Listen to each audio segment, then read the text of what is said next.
media, invited guests and friends. Today's gathering marks the release of an important and timely book, the Madaram Jatara, Asia's largest tribal festival, culture, faith and economy in the Sammaka Saraka Jatara, authored by Dr. Mallikarjuna Nayak Vadite.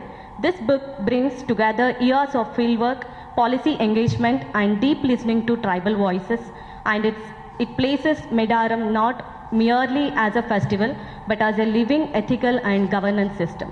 We are honored to host this program at the Press Club Hyderabad, a space that has long supported informed public dialogue. Now I invite on stage Senior Professor B. Sudhakar Reddy Garu, Dean Faculty of Social Sciences, Usmania University and Director ICSSR, Southern Regional Center, Hyderabad.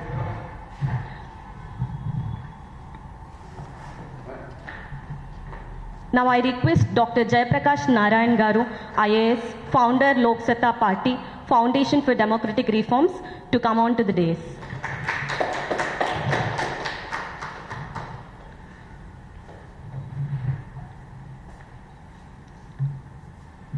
Now I invite on stage Professor Dr. Mallikarjun sir to please come on to the dais. Thank you.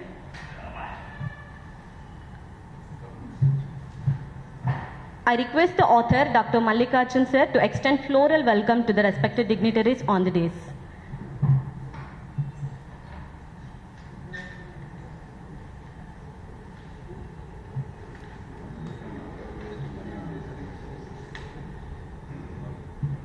Please accept as a token of gratitude and respect, sir.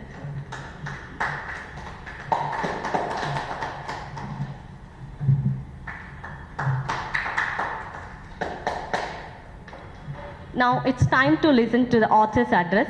Dr. Mallikarjuna Nayak Vadite is a researcher, policy analyst and scholar of tribal development, governance and ethics. His work spans field-based research, institutional studies over the last 10 years and indigenous and a policymaker across the state. I am equal to honored to the presence of Dr. Jayaprakash Narayan sir, IAS retired, founder of the Lok Satta Movement and Foundation for Democratic Reforms. His principled engagement with governance, ethics and democratic accountability and resonated deeply with the central concern of this book. My respectable greeting to Professor Y.L. Srinivas sir. Sir is on the way. Let us join. Vice Chancellor of the Sammaka Saraka Central University. The very extent of this university symbolizes long overdue recognizing of the tribal history, knowledge systems and aspirations of moral universal Madaram represents. I am especially grateful Senior Professor B. Sudhakar Reddy sir, Dean of the Faculty of Social Science, Usmania University and Director of the ICSSR Southern Regional Center. His scholarly guidance, policy insights and encouragement have shaped not only this work, but my own academic journey. I also extend my warm thanks to colleagues, friends and representatives of the electronic and printing media. Yeah, please come.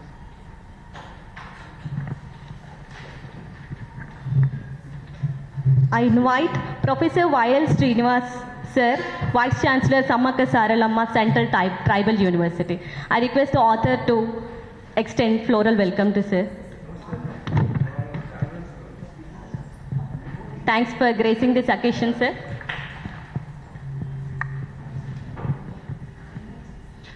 Thank you, sir. My respectable greeting to Professor Y.L. Srinivas sir, Vice Chancellor of the Sammaka Saraka Central University, Pulugu. The very extent of this university symbolism long overdue recognition of tribal history, knowledge system and aspirants of the moral universe the Madaram represents. I am especially grateful to Senior Professor B. Sudhakar Reddy sir, Dean of the Faculty of Social Science, Usmania University and Director of ICSSR South Regional Center. His scholaring guide, policy insights and encouragement have shaped not only this work, but my own academic journey. I also extended my warm thanks to colleagues, friends and representatives of electronic and printing media. Your role is documenting and questioning and communicating public knowledge is indivisible. Your presence today, FN Madaram, is not a merely regional event, but a subject of wider social and national and policy relevance. How this book began? This book, it didn't begin as a publishing project. It began a question. When I was first visited in Madaram, I was struck not only by the magnitude of the gathering, but by its millions of people came together. Yet there was no permanent temple, no priest monopoly, and no ticketing system, and no spiritual driven display. What I witnessed today was something rare in the Madaram in worldwide. A society organizing itself ethically at an extraordinary scale. Our repeated visited between 2018, 22 and 24, traveling by bus, walking forest path, listening to elders, women, pilgrims and vendors, ritual and administrators, I came to understand that Madaram is not simply a festival. It is a living moral system. This book therefore asks a simple but powerful question: how can a society be morally organizing on the large scale without institutional domination? Madaram offers one answer. Samaka Saraka as a moral history. Samaka Saraka are not remembered as a rural seated on road, but is a moral figure who is refused injustice without seeking revenge. There is a legacy survived not through extent and moment, but through movement, memory, care, and ethical repetition. What the book documented? The book is examining Madaram through ritual practices, pilgrims, women role, the economy and governance, the environment and oral memory. It's so shows that how offering are linked to people and dignity, not passive composition. How market function without monopoly and are regulated by the people to Madaram. How women sustains vows and ethical discipline long after the Madaram Jatara ends. How is the state is the best act not as a owner of faith, but an enabler to safety, dignity and collective life. One of the central arguments this book, scale does not automatically lead to commodification, only when the absence of ethic does not. Madaram documentation, that is even one of the world's largest human gathering, can functioning without tuning behalf into spiritual and cultural into commodity. The policy output of this book, allow me to briefly highlighted what is this book contributed the policy and governance. First, ethic lead governance. Madaram shows that indigenous ethical system can function as a first order regulation behavior where moral memory of strong. Administrative correlation can be the reduced, not increased. The second, felicitative state action. The state role of Madaram, transport, health, sanitation, policing, water, electricity, disaster management is essential. But crucially, it does not dominate ritual authority. This balance prevents conflict over regulation and cultural error. Third one, women as a moral infrastructure in Madaram Jatara. Women's authority of Madaram operation through care and continuity is a Jatara. Through formal position, this book argues that is such as care-based authority must be recognized as a governance resource, not merely a culture feature. Fourth one, preservative public investments. The government expenditure at Madaram is non-revenue recurring, yet it is present humanity, health, and disaster scale risk. This book reforms, such as spending a preservative social infrastructures, not a cultural expense. The fifth one, environmental governance through ethic, community resistance to permanent construction, post-Jatara restoration, and moral narratives of forest respect complement the state of action. The hybrid model aligns directly with Sustainable Development Goals 12, 13, and 15. Together, these of insights suggestion that governance aligned with the ethical procedure, more sustainable outcome, ethical in tribal, forested, and culturally sensitive regions. Who this book is for? This work is written for scholars, policymakers, administrators, and wider public. But above all, it is written with deep respect for the people of the Madaram Jatara, particularly the Koya community, the elders, women, pilgrims, ritual custodians, and local officials who is allowed to me merely to study this tradition but to learn from it. If this book succeed any measure, it is because of learn to listen before it tried to explanation. In concluding my reflection, in an era increasingly shaped by extractive development, market-driven spirituality, and commodifications of culture, Madaram remains as something fundamental. Power does not require domination, faith does not require ownership, community does not require hierarchy to endure. As long as people continue to walk those forest paths, carry of offering end to the honesty, sign histories rather than to consume them, and return home to the renewed ethical responsibility, as the spirit of Sammaka Saraka will be endured. Is not a merely an event, but is a moral horizon. I thank you to all our esteemed guests, scholars, and media colleagues, friends, and well-wishers for honoring this work with us, your presence. Jai Sammaka Saraka Talli, Jai Telangana, Jai Bharat. Thank you.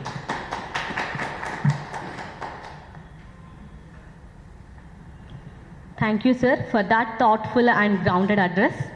To place this work within a broader academic and research context,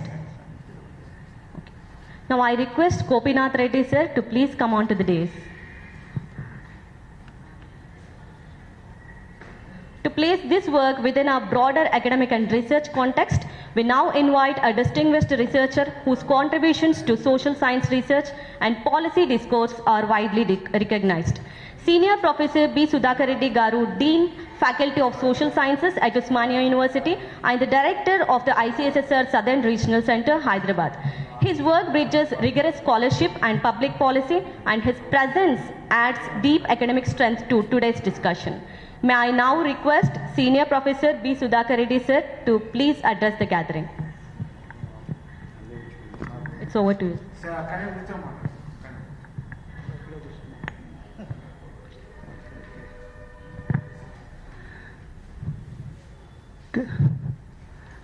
Good morning to all. Respected dignitaries on the dais, off the dais, Dr. Jayaprakash Narayan, IAS retired, founder Lok Satta, and also Foundation for Democratic Reforms, Professor Y.L. Srinivas, Vice Chancellor, Sammaka Saralama Central Tribal University, which is located at Mulugu, Professor Venkat Reddy sir, Director, ITDS, Professor Gopinath Reddy sir, Professor Shankar Rao, Advocate, scholars from university, electronic media, print media, and friends, Dr. Lakshmi and other scholars, and Dr. Malkarjun Nayak. Once again, very good morning and warm welcome to this book releasing function, each one of you. In fact, Dr. Malkarjun Nayak was past almost 1 year. He has been talking about writing about this book. He has been visiting that Samakasarlama Jatara very frequently and collected a lot of information about this, and also documented some of the digital documentation as done by him. He has been a lot of inspiration to write a book on this Samakasarlama Jatara, that is Asia's largest festival. So I have given only moral support to him to write this book. I said nothing is documented very serious, very academic point of view. No book has been found very seriously.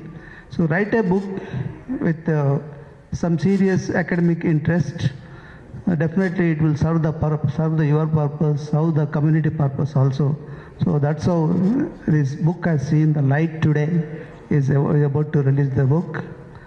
So this book, as I mentioned in this, is one of the largest human congregation in the world, where faith flows freely through forests, paths and memories. But Dr. Malkarjun Nayak written a book with rare clarity and scholarly courage. To write a book on this needs a lot of courage. To ask a deeper question, what if Madaram is not only a religious event, but also a living system of governance? That's most important. It's just not Jatara, it's a living system of governance.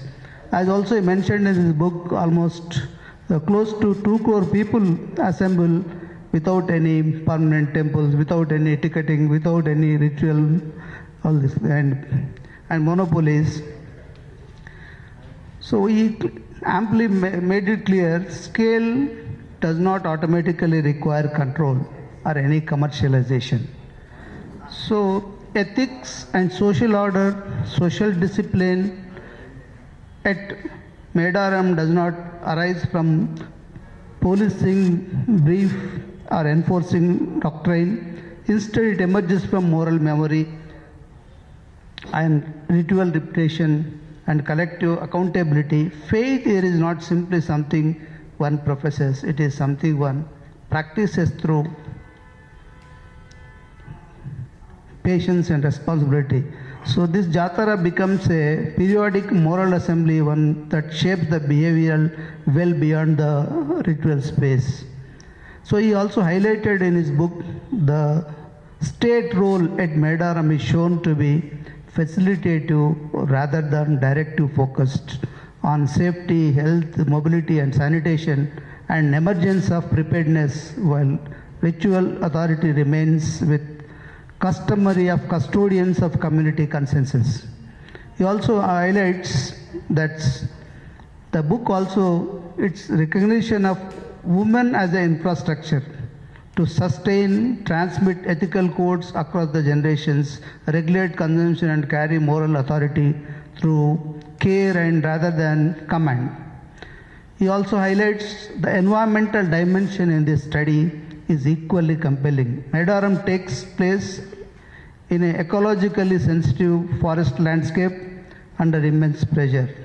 So Madaram is a preventive social infrastructure. The government expenditure which state exchequer is incurring is only preventive social infrastructure, and spending may not generate direct revenues, but it prevents humanitarian crisis. So it also tells us that indigenous ethical systems are not informal to be replaced, but governance assets to be recognized. It warns against the one's own institutionalizing culturally sensitive spaces, are shown how supporting customer systems can lead to more sustainable and dignified outcomes, especially in tribal, forestry and environmentally sensitive regions. So he also offers a powerful statement that Madaram is not an exception to the modern governance, it is an alternative within it. It reminds us the moral memory, when supported rather than suppressed, can organize a society at a scale. Finally, Honored to have Professor Y.L. Srinivas sir, Vice Chancellor of the Samakka Saralamma Central Tribal University, Mulugu. As the head of an institution rooted in tribal history, education and empowerment, his reflections are particularly relevant to the subject of this book. I request Professor Y.L. Srinivas sir to kindly address the gathering. Good morning to you all. Guests on the days, Jayaprakash Narayan Garu, and my colleague in Usmania University, Professor Sudhakar Reddy Garu, and all the other dignitaries amongst the audience, Professor Lakshmi, after a long time, she is here, Professor of Economics. At the outset, I apologize for coming late because I had a meeting, online meeting with IIT Hyderabad. We are planning a program in Samakka Saraka Central Tribal University, so that meeting slightly got delayed, and therefore I apologize. It's not good for an academic to come late. It's a prerogative of politicians. Anyway, having said this, that I congratulate Dr. Mallikarjun for attempting to write a book. Writing itself is an important exercise. And there is one writer who says writing is a kind of meditation. When I was going through the book yesterday, I got the book day before yesterday, so I was in Mulugu yesterday. In fact, had he told me before, we would have organized a book releasing ceremony in Madaram today in our university itself. But the right place also to kind of launch a book on Madaram Jatara, Samakka Saraka Jatara.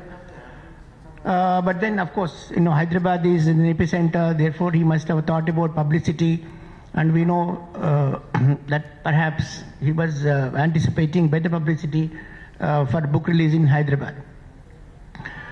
Now, my topic, I was asked to kind of speak on, tribal education and a perspective on tribal education. I am just appointed as the first Vice Chancellor of a tribal university, which is a part of the Bifurcation Act of Government of Andhra Pradesh.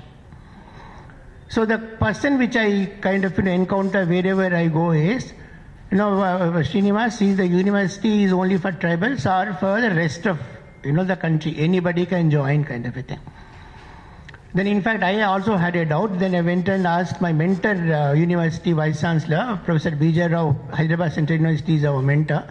I asked him, sir, what is the status here, whether tribals have more reservation?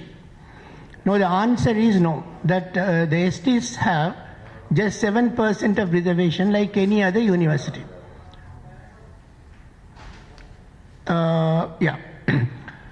Then, I wrote to Government of India that, sir, what is the purpose of, calling this a tribal university when we just have 7% reservation for tribals? And what is the purpose of starting this in, a place like Mulugu, which is an epicenter for tribal population?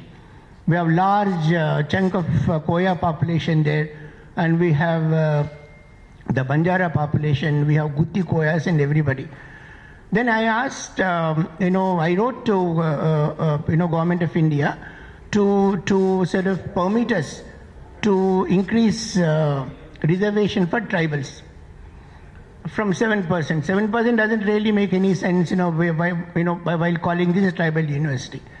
Government of India promised that they would certainly consider this, proposal of mine.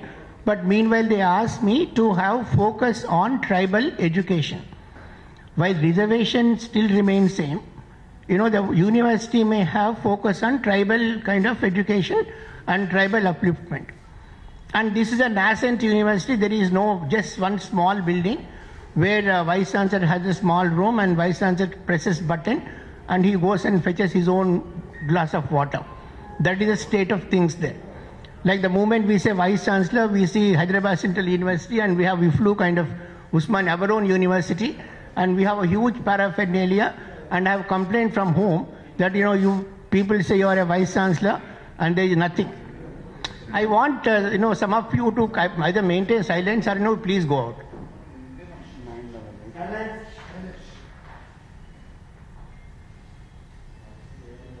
And if you are not serious, about the meeting, there is no purpose also.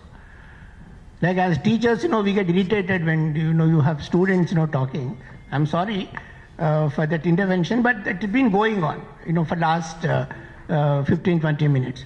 I'm sorry, I apologize if I have hurt anyone. Coming back to the university. Now, the first challenge I had was to create a logo for our university. Then I studied logos of all Western universities and the Indian universities. All logos have a motto. You have a logo, and logo have a motto, inscription. And I have slightly surprised that all Western universities have, Latin kind of a motto. Indian universities, go by Sanskrit motto. For example, Usmania University, where Professor Sudhakar Reddy and then we used to I used to teach. I moved up from Usmania University now. Now, Tamasoma Jyotirgamaya is the inscription. Remember, Tamasoma Jyotirgamaya is Usmania University inscription. A university started by Nizam, but then the motto is, Sanskrit motto. All Indian universities have Sanskrit motto. Western universities have Latin, Harvard. Then to understand what is the meaning of that motto, that we need to Google, and then Google will tell us the meaning of it. Fine. Then I thought that why not we use tribal kind of words, as part of motto. I come from a certain ideological group where to convince our people is slightly difficult. I want to use tribal language, then said, no, use Sanskrit only. Then I had endless sessions convincing them, no, we use tribal languages. Then which tribal language? I am told that, understanding the sociology of Mulugu, I am told, with due respect to people here, there are tensions among tribal groups there. One tribal group doesn't get along with other tribal group. Then if I use one word from, say, Koya language, that would antagonize other languages, other, tribal communities. Then we decided that we constituted a committee under the leadership of Professor Jaideep Thirumal Rao Garu, who had done extensive work in tribal studies, a great man. And we have a Koya professor from Koya community in Kakatiya University, Professor Narayana. We have constituted a committee, and then we have taken 3 words. One word from Koya community, one word from Banjara community, and one word from Gond community. Vidya, Vivek, Vikas. Then Vidya we have taken from Koya community, Dhum. Vivek we have taken from Banjara community, which is Jnana. And Vikas, development we have taken from Gond community, which is Sudharan. The justification I gave was that Vidya leads to Vivek and Vivek leads to Vikas. Vivek is wisdom. Vidya, the purpose of education is basically to enhance your, not merely knowledge, what Bertrand Russell calls wisdom, which is more important than knowledge. So then, we have this in our logo, and the logo is in fact released in 2-3 months ago by Union Education Minister Dharmendra Pradhan.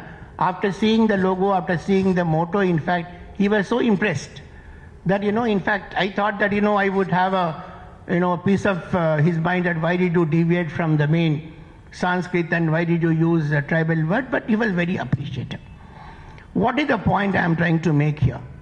Now the topic is that I must talk about tribal education.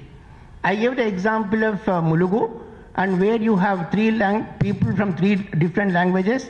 Koyas of course dominate there, in terms of culture, and we have a large population of Banjaras, and we have Guti Koyas, and we have Gonds also. So, for example, National Education Policy talks about tribal education in mother tongue. Education in mother tongue. National Education Policy also talks about tribal subplan, where we have funds for mother tongue education. Mother tongue in the sense, teaching, tribals in their own language, which is a good idea. But is it practical? That is the question. For example, if I have an institution in Mulugu, as ancillary institution to my university, from class 1 to class 3, and we have students from Koya community and students from Banjara community and Gond community and others, what is the language I am going to use to teach them? For example, Koyas don't have script. Gonds have script. Banjaras don't have script. There is attempt to, in fact, to develop script. So when there is no script, then what is a mother tongue? So I'm not saying this is not possible. This may be possible, but then we need to debate. We can't, jump to conclusions. Mother tongue education is the only way. And people who insist on mother tongue education, with due respect, mother tongue education is not new to Telangana or Andhra Pradesh. People who went to school from 1947 to 1970, because English education is a phenomenon after 1980. People studied only in Telugu medium, but there are no innovations. We didn't have a Bertrand Russell or a Simon Diowa or Albert Einstein or anybody. So is a problem with language, problem with teaching learning mechanism. Where is the problem? Mother tongue education is fine, because when you teach students in their mother tongue, they would understand better, because the kind of energy that they spend in comprehending language, they would use in comprehending concept. Because when someone speaks in English, focus is on understanding language, English language. Now, if I speak in Telugu, for example, now the focus would be on understanding concept. That way, fine, mother tongue education would certainly, would lead to conceptual clarity. But then, is it possible when you have so much diversity? Or should we go for a language, which, certainly addresses and, aligns with everyone's cultural trait? I'm not saying this is a solution. I'm saying just raising questions. So when we talk about tribal education, I don't think tribal education is anywhere different from the education of any other community. Tribals, when we say the tribals who are living in forests, living close to forests, and who did not really see what we quote unquote call civilization or the mainstream life. I have a problem with the word mainstream also. The moment we say the mainstream life, we are trying to alienate them that their life is not mainstream, because language is very difficult to kind of use. So therefore, how exactly we are going to structure? Nation education policy, one good thing is it gives us flexibility. They talk about mother tongue education, but they don't insist on mother tongue education. It talks about a language which is convenient both to the teacher and the student, the learner and of course the mentor, the teacher. And therefore my suggestion is, I am thinking, in fact, we started a study with the help of Singareni collieries, Balaram Naik, who was CMD Singareni till recently, he supported us. We are conducting a study in Mulgu district. We want to understand what exactly, how exactly we can improve their skills. Because today, degree doesn't really, matter. You may say, I'm an MA from Hyderabad Central University, nobody bothers. People would want to know what is a work that you can do, what is your skill. If you have skill, nobody would bother about degree. So the world is moving from degree-based kind of ecology into skill-based kind of environment. Skills are more important. So therefore when you talk about tribals and then education, understand tribals' propensity to learn skills faster than people who are in the mainstream. If you harness their ability to learn skills quickly, and if you introduce courses which are skill oriented and also support livelihood, it must inculcate skill, enhance skill, and also should lead to it must support their livelihood. Otherwise it doesn't really make any sense. So therefore we must be able to create courses. We are planning to do that in Samakka Saraka from 26-27 academic year. We in fact deployed 2-3 people from Geetam University, Rakesh Krishnan, who has done extensive work in tribal areas. We have constituted a committee to basically understand the needs of the youth in tribal hamlets of Mulgu district. and understand the nature and dynamics of each and every tribal family. What does a tribal family do right from morning to evening? How do they plan their future? If they have any encounter any physiological problem, what do they do? To understand tribal lives. When we understand tribal lives, we'll be able to perhaps design courses, because we cannot design courses without understanding the culture. This is point number one. When the last point, I don't really have that kind of a time. They said 15 minutes. See, Orissa government made an experiment from 2007 to 2015. What they did was to increase literacy among tribals. Literacy among tribals in Telangana is also very low, 49.2%, which is much less than the state average. So in order to improve literacy among tribals, the Orissa government picked up youth from different communities, the mainstream youth, mainstream quote unquote. They trained them in tribal languages, and these students, the youth were sent to different schools in tribal areas, and tribal children were taught in their own mother tongue. For example, in Mulugu you have a school, and you have Professor Sudhakar Reddy. Imagine the teacher, Sudhakar Reddy sir would go and teach Koya community people in Koya language. Is the experiment made by Orissa government. That clicked to some extent, because after that, after identifying teachers from the mainstream society, they started training youth from the same community. So the Koya community youth who are educated, they would be adopted into the system, and they themselves would go and teach the tribes of their community.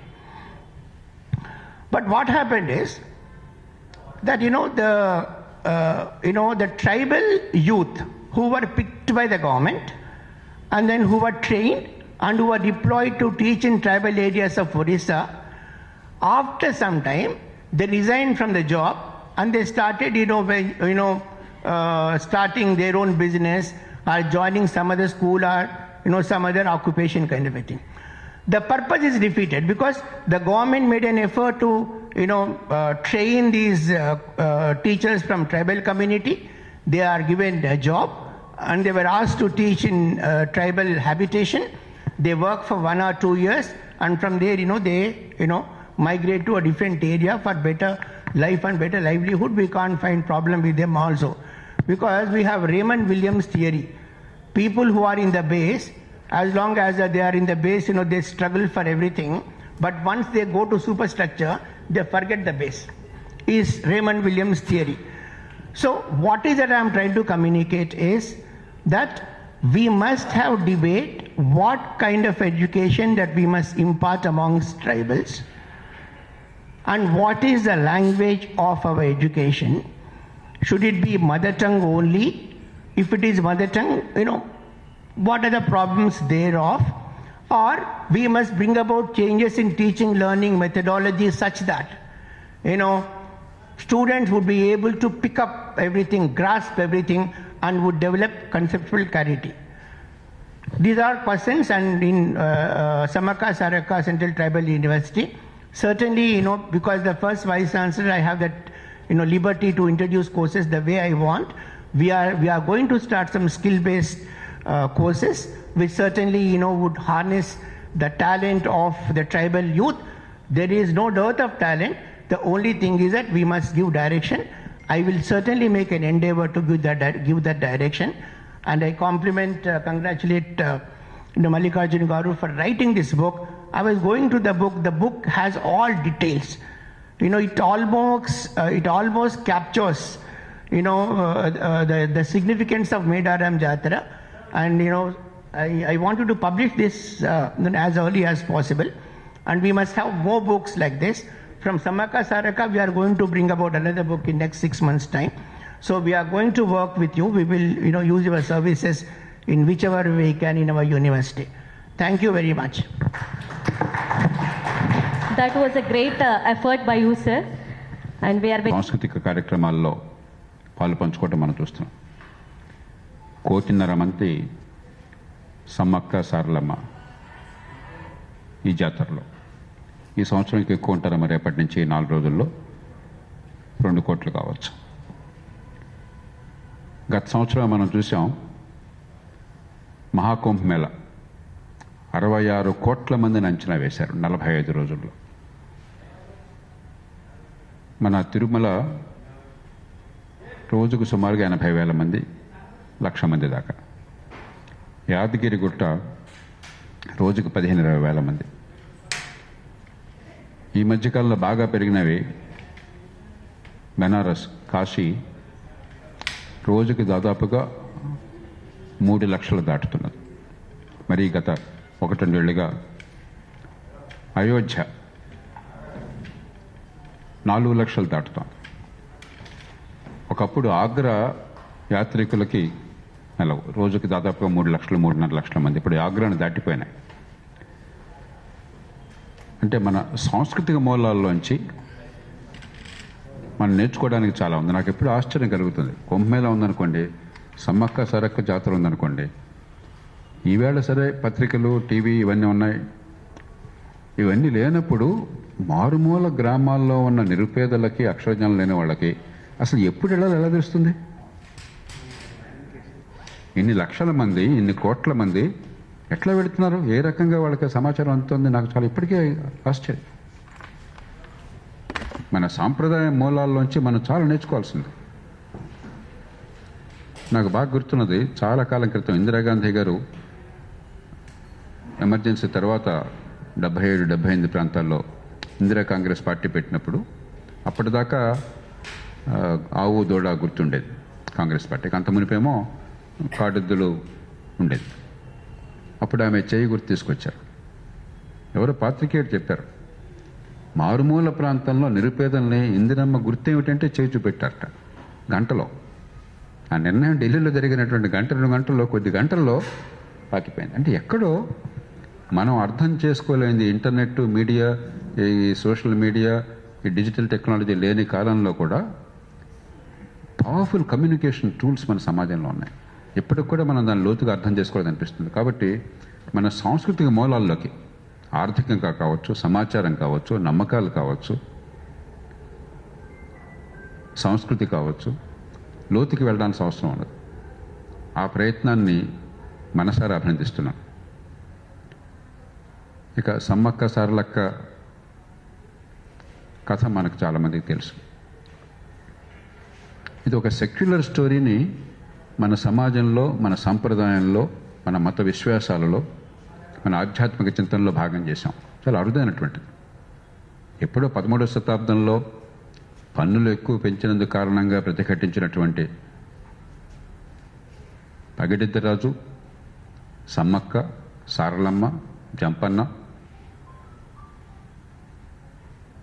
Govindaraju, వీళ్ళ చుట్టూ అందులో మహిళల్ని హీరోలుగా తీసుకొని, పగిడిద్దరాజుని గురించి మాట్లాడలే ఎవరును, జంపన్న బాగున్నా కూడా జంపన్నని గురించి కాదు, మహిళల్ని హీరోలుగా చేసి ఒక గొప్ప సాంప్రదాయాన్ని అక్కడి ఆదివాసీలు నిర్మాణం చేసుకున్నారు.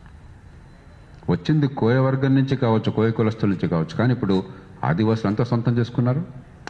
మిగతా అన్ని వర్గాలు తెలంగాణలో సొంతం చేసుకున్నారు. అలాగే అమీర్ అలీ ఖాన్ లాంటి వాళ్ళు, ఆయన ముస్లిము, ఇవన్నీ పట్ట వాళ్ళకి ఒకే ఒక్క దేవుడి తప్ప ఇంకెవరిని ఎత్తి చూసినా కూడా చాలా తప్పది. వాళ్ళంతా దీనికి పూర్తిగా ఊతం ఇచ్చారు. అంటే మన సాంప్రదాయంలో, మన సమాజంలో మనం ఊహించని లోతులు ఉన్నాయి. నాకు ఎప్పుడు ఒక వాక్యం గుర్తుకొస్తుంది. భారతీయ సాంప్రదాయంలో ఉన్న గొప్పతనాన్ని గురించి అర్థం చేసుకోవాలంటే, ఏకం సత్ విప్రా బహుధా వదంతి. సత్యం ఒక్కటే, కానీ విజ్ఞులైన వాళ్ళు వివిధ రూపాల్లో, వివిధ మార్గాల్లో సత్యాన్ని దర్శించే ప్రయత్నం చేస్తారు. బహుశా మనం అంతా గర్వించవలసింది ఈ దేశంలో, ఏ కులమైనా, ఏ మతమైనా, ఏ ప్రాంతమైనా, ఏ భాష అయినా, ఈ గొప్ప సాంప్రదాయం. ఏకం సత్ విప్రా బహుధా వదంతి.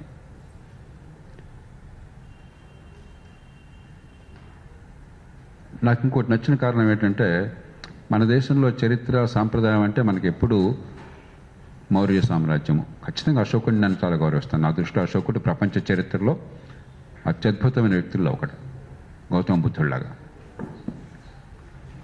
కానీ మౌర్య సామ్రాజ్యము, ఆ తర్వాత గుప్త సామ్రాజ్యము, ఆ తర్వాత ఢిల్లీ సల్తనైట్, ఆ తర్వాత మొఘల్స్, ఇంకంతే. ఇంత విశాలమైన దేశంలో స్థానికంగా ఎన్నో జరిగినాయి, లోకల్ హిస్టరీ. దాని మీద నా దృష్టిలో చాలా పరిమితమైన అవగాహన మనకున్నది. చివరికి చోళుల్ని గురించి కొంత చర్చ జరిగినా కూడా ఒక అద్భుతమైన యుగం ఇప్పటికి కూడా మన సమాజంలో చోళుల ప్రభావం మనకు తెలియదు. ఇప్పటికీ విజయనగర ప్రభావం మనకి సరిగ్గా తెలియదు. ఏదో ఊరికే 1520లో కృష్ణదేవరాయలు వచ్చాడు, 1540లో చనిపోయినాడు, అయిపోయింది. అంతకుమించి మనం పెద్దగా లోతుకెళ్ళ. 1510-30 అనుకుంటాం, 1510-1530 అనుకుంటాం. రామరాయలు 1565లో తల్లికోటలో పోయింది. స్థానికంగా అది తెలంగాణ కావచ్చు, కోస్తాంధ్ర కావచ్చు, రాయలసీమ కావచ్చు, తమిళనాడు కావచ్చు, కర్ణాటక కావచ్చు, లోతైన చరిత్ర ఉన్నది, శతాబ్దాల చరిత్ర ఉన్నది, సంస్కృతి ఉన్నది. ఆ సంస్కృతి సమన్వయం జరిగింది. దాని గురించి మరింత అవగాహన అవసరం. ఎలాంటి పరిశోధనా పత్రాలు, ఒక రకంగా నా దృష్టిలో పరిశోధనా పత్రాలు ఆ ప్రయత్నాన్ని చేస్తారని ఆశిస్తున్నాను.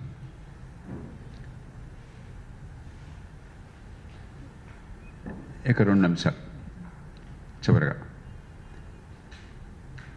ఆధ్యాత్మికత ఏ మేరకు మనం పట్టించుకోవాలి. నా మటుకు నాకు దేవుడు అనేవాడు తెలియదు, ఉన్నాడు లేడు. నేను సంశయవాదిని. చిన్నప్పుడు చాలామంది లాగానే తల్లిదండ్రుల ప్రభావం వల్ల ఏదో దేవుడు వినాయక చవితి నాడు ఆ పూజ, కథ చదవటం ఇవన్నీ ఉన్నా కూడా బయట రసన చదివిన తర్వాత 14 ఏళ్ల వయసులో వదిలేశాను. దేవుడు ఉన్నాడో నాకు తెలియదు, నాకు అనవసరం అని చెప్పాను. కానీ మనకి వ్యక్తిగతంగా దేవుడున్నా లేకపోయినా కూడా ఆధ్యాత్మికత ప్రభావం ఈ సమాజం మీద అద్భుతంగా ఉన్నది. కులమతాలకి, ప్రాంతాలకు అతీతంగా, మతానికి అతీతమైన ధర్మం అధర్మం అన్న భావన, ధర్మ నిరతి ఈ సమాజంలో పుష్కలంగా ఉంది. అది ఉంది కాబట్టే కొద్దిమంది మీద కూర్చున్నా కూడా ఇవాళ ఎవరో గోండాలు వచ్చి ఇక్కడికి ఆడవాళ్ళు చేస్తారని కానీ, నేరాలు జరుగుతాయని కానీ భయం మనకు లేదు. మన సమాజంలో చట్టబద్ధ పాలన వల్ల, చట్టం వల్ల కాదు మనకందరికీ శాంతి ఉన్నది, నేరాలు పెద్దగా లేకుండా ఉన్నది. కేవలం ఈ ధర్మ నిరతి వల్ల, ఈ సంస్కృతి వల్ల. 100కి 99 మంది ఏ మతం చెందిన వాళ్ళైనా కూడా దేవుడి పట్ల నమ్మకం, పాపం పట్ల భీతి ఉండడం వల్ల. కాబట్టి మన నమ్మకాలతో నిమిత్తం లేకుండా ఈ సమాజంలో మంచి మార్గంలో ఉన్న నమ్మకాలను గౌరవించడం మనం నేర్చుకోవాలి. ఇతరుల మీద ద్వేషాన్ని పెంచినంత వరకు, హింసని పెంచినంత వరకు, మూఢనమ్మకాలను పెంచి జీవితాన్ని నాశనం చేయనంత వరకు ఆధ్యాత్మికతని మనం గౌరవించకపోతే ఈ దేశం మనకు అర్థం కాదు. చివరిగా పరిపాలన గురించి చాలా లోతుగా ప్రస్తావన చేశారు. మన పరిపాలనలో గొప్ప విషయం ఏంటంటే మిషన్ మోడ్లో ఎమర్జెన్సీగా బ్రహ్మాండంగా చేస్తాం. లక్షల మంది గుమ్ముకూటారు మహాకుంభమేళ దగ్గర నుంచి సమ్మక్క సారలమ్మ జాతర దాకా మనం బ్రహ్మాండంగా చేస్తాం. ఎక్కడ పెద్దగా డబ్బులు లేని కాలంలో కూడా, సాంకేతిక విజ్ఞానం పెద్దగా అందని కాలంలో కూడా, సమాచారం సరిగ్గా అందని కాలంలో కూడా అద్భుతంగా చేసేవాళ్ళం. ఇప్పుడు ఇంకా బాగా చేస్తున్నాం. అట్లాగే చట్టబద్ధ మనం శాంతి భద్రత వివాదం కలిగింది, కమ్యూనల్ రైట్స్ మరొకటి వచ్చినాయి, బ్రహ్మాండంగా చేయగలం. మూర్ఖులు అయ్యండి రాజకీయ కారణాల వల్ల తప్పితే ఈ దేశంలో శాంతి భద్రతలను కాపాడడం మన యంత్రాంగానికి పూర్తిగా తెలుసు. ఆ సంప్రదాయం అన్నది చట్టం బలమైనటువంటిది, ఎవరికి ఏం చేయాలో తెలుసు. అలాగే ఎలక్షన్ల నిర్వహణ, ఎలక్షన్ వెనకాల ఏం జరుగుతుందో మనం వదిలేద్దాం. ఆ డబ్బులు, ఈ కులము, తాత్కాలిక తైలాలు చేశాను. ఎన్నికల నిర్వహణ, కేవలం ఎన్నిక ప్రక్రియ అద్భుతంగా చేస్తాం. ప్రపంచంలో ఏ దేశానికి తీసుకోం మనం. విఐపి విజిట్, ఓ ప్రధానమంత్రి వస్తున్నారు, ముఖ్యమంత్రి వస్తున్నారంటే రకరకాలుగా 24 గంటల మొత్తం సీన్ మారిపోతుంది, సెట్ మారిపోతుంది. బ్రహ్మాండంగా చేస్తాం. మన సమస్య మామూలు పరిపాలనలో ప్రజలకు సేవలు అందించడంలో చాలా చెత్తగా ఉంటుంది. ఇక్కడ ఇంత సామర్థ్యం, ఇక్కడ ఇంతటి అసమర్థత, ఇంతటి అనాసక్తత, ఈ రెంటికి మధ్య చాలా కొట్టొచ్చినటువంటి తేడా. వారు డబ్బును గురించి ప్రస్తావించారు మల్లికార్జున. 150 కోట్లు నథింగ్. 1.5-2 కోట్ల మంది సమావేశమైతే వారి సౌకర్యాలు చూడడం కోసం, శాంతి భద్రతలను కాపాడడం కోసం, మంచినీళ్ళు అందడం కోసం, రవాణా సౌకర్యాల కోసం 150 కోట్లు నథింగ్. 850 కోట్ల రూపాయలని తెలంగాణ ప్రభుత్వం రోజు ఖర్చు పెడుతుంది. 850 కోట్ల రూపాయలు ఖర్చు పెడుతుంది. చాలా డబ్బులు ఖర్చే, మనకు తెలిసేం జరుగుతుంది. ఇంతకుముందే చర్చించుకున్నాం. వేదిక మీద చెప్పడం మర్యాదగా ఉండదు. కొన్ని ఎంత అధ్వానంగా ఉన్నాయో, అన్ని రాష్ట్రాలు అట్లాగే ఉన్నాయి, చాలా రాష్ట్రాలు అట్లా ఉన్నాయి. కానీ ఎంత బలహీనమైన పరిపాలన అయినా కూడా ఈ సాంప్రదాయాలను గౌరవించటము, సమాజాన్ని కలిపి ఉంచటము, సంస్కృతికి ఊతమివ్వటము, ఆ విషయంలో పార్టీలకు అతీతంగా మన ప్రభుత్వాలని, పాలనా యంత్రాంగాన్ని మనం అభినందించాలి.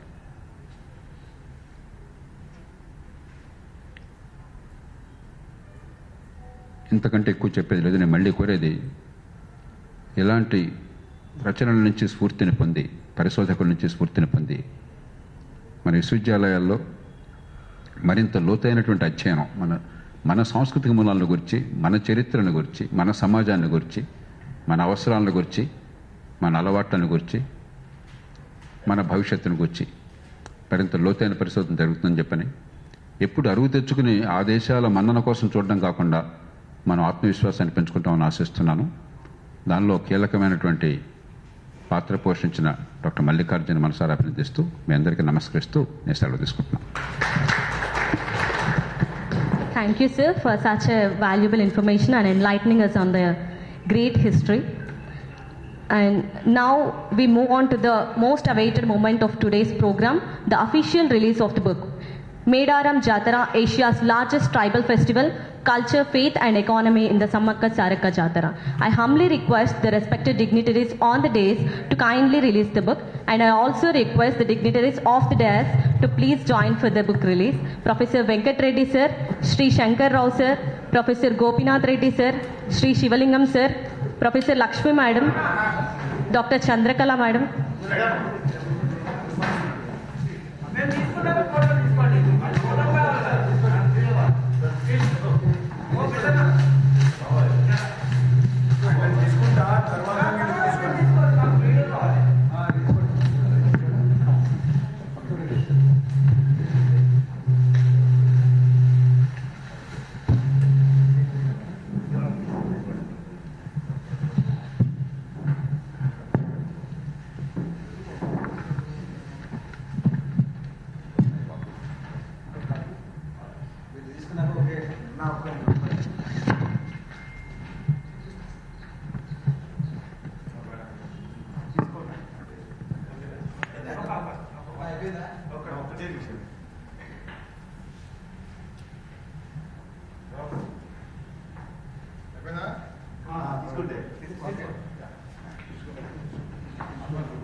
Now we will have a brief media interaction limited to 10 minutes for print and electronic media representatives. I request that media members keep their questions concise.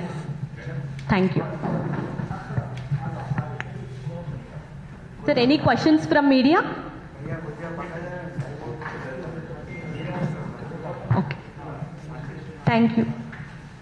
We now proceed to felicitate our respected dignitaries as a token of respect and gratitude. I request Professor K. Venkat Reddy sir, Chairman ITDS, to please felicitate JP sir. Jai Prakash Narayan.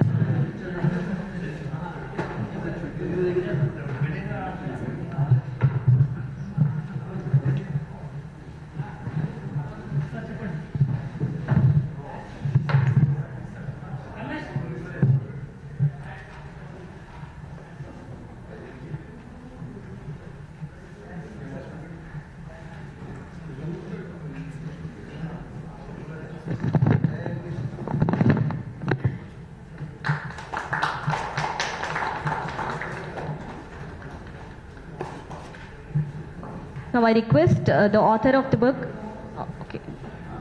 Professor Venkat Reddy sir, to please felicitate Jai Prakash Narayan sir.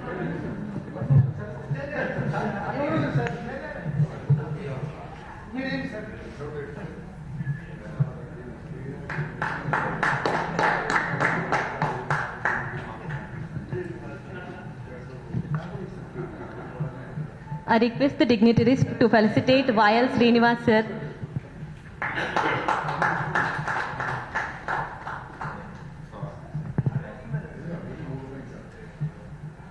And I request Shankar sir to please join for the felicitation.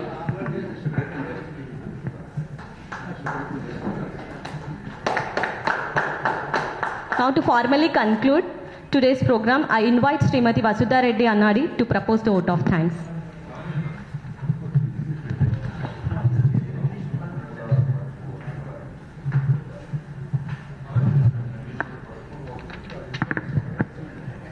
A very good afternoon to all. It is my honor and privilege to propose the vote of thanks on this occasion. At the outset, I express my profound gratitude to Professor B. Balakrishna Reddy sir for gracing this occasion. Your visionary leadership and continued commitment to higher education have been a constant source of inspiration to the academic community. I extend my sincere thanks to Dr. Jai Prakash Narayan sir for honoring this occasion and sharing insightful reflections, which have added immense intellectual value to this program. I am deeply thankful to Professor Vayal Srinivas sir for your scholarly encouragement and for offering valuable perspectives that enrich the academic deliberations of this event. Our heartfelt thanks to the Senior Professor B. Sudhakar Reddy sir for offering valuable insights, emphasizing the book importance in academic and research contexts. I extend my heartfelt thanks to Professor Venkat Reddy sir, Shri Shankar Rao sir, Professor M. Gopinath Reddy sir, Shri Shivalingam sir, Professor Lakshmi ma'am, Dr. Chandrakala ma'am, Professor Narendra Babu sir, Vangapalli Srinivas sir, and Idaya Garu. I also thank the organizing committee members, Dr. Govardhan Reddy, Dr. Ramesh, Dr. Shanti Priya, Dr. Vanita, Dr. Karunasri, Mr. Chiranjeevi, and Mr. Akash. A special congratulations to the author, Dr. Mallikarjun Nayak Vadite, for your significant contribution to the interdisciplinary understanding of tribal studies, and it will serve as an important reference for the researchers, academicians, students, and policy makers. I would like to thank Swan Lake Publishing House.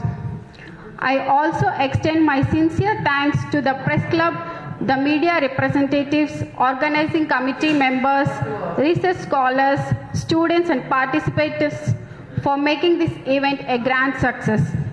Thank you all for being part of this meaningful occasion. High tea will be served. Please join us.